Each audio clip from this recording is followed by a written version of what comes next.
जयपुर में गहने कैश लूटकर भागी दुल्हन।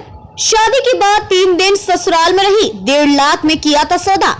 जयपुर में गहने कैश लूटकर एक दुल्हन फरार हो गई। शादी के बाद 3 दिन तक नई नवेली दुल्हन ससुराल में रही। सुहाग रात को लेकर पति को बहाना बनाकर बेवकूफ बनाती रही। घर से भागी लुटेरी दुल्हन को तलाशने के बाद भी उसका पता नहीं चला। एजेंट ने शादी करवाने के एवज में लाखों रुपए वसूले थे। बिंदयका थाने में पीड़ित दुल्हन ने लुटेरी दुल्हन सहित गैंग के खिलाफ FIR दर्ज करवाई है। SI मनीराम शर्मा ने बताया कि बिंदयका निवासी 35 साल के युवक ने रिपोर्ट दर्ज करवाई है। वह बिंदयका स्थित एक प्राइवेट कंपनी में जॉब करता है। अप्रैल महीने में पड़ोसी गोपाल प्रजापति ने उसकी शादी करवाने की कहा।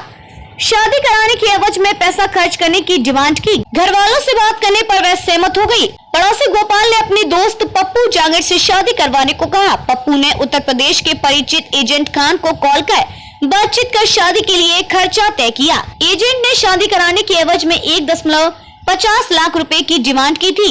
16 अप्रैल को पप्पू जांगड़ ने लड़के के परिवार को बताया कि लड़की और उसके रिश्तेदार जयपुर आ गए हैं। सीधे कैंप स्थित एक होटल में रुके हुए हैं। पड़ोसी गोपाल और पप्पू दोनों लड़के को लेकर होटल में पहुंच गए। होटल में 2 लड़कियां अंतिमा व उसकी बुआ उर्मिला, उसका भाई और एजेंट खान आए थे। शादी के लिए उर्मिला को दिखाया गया। पसंद नहीं आने पर अंतिमा से शादी कराने का ऑफर किया।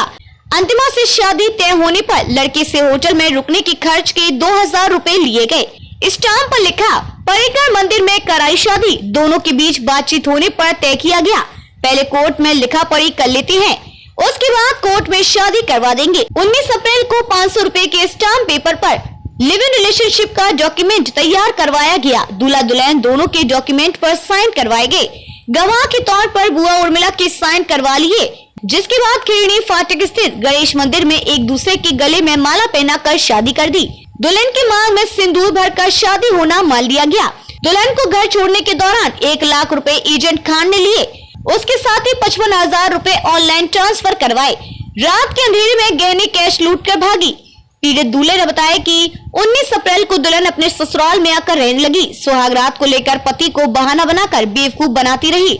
मोबाइल स्टेटस पर लगाया उसका फोटो हटाने के पीछे पड़ गई। बोली थी स्टेटस लगाकर मरवाओगे क्या मुझे, पर मैं उसकी बात को समझ नहीं सका। 3 दिन पत्नी बनकर रहने के बाद 22 अप्रैल की रात करीब 3 से 4 बजे अलमारी में रखे सोने चांदी के गहने, कैश और मोबाइल लूटकर फरार हो गई।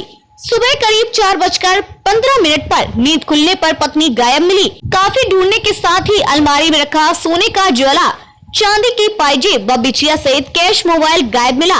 परिवार को नई नवेली दुल्हन के गहने कैश लूटकर भागने का पता चला। कॉन्ट्रैक्ट करने पर मिली धमकियों से परेशान होकर पीड़ित ने मामला दर्ज करवाया।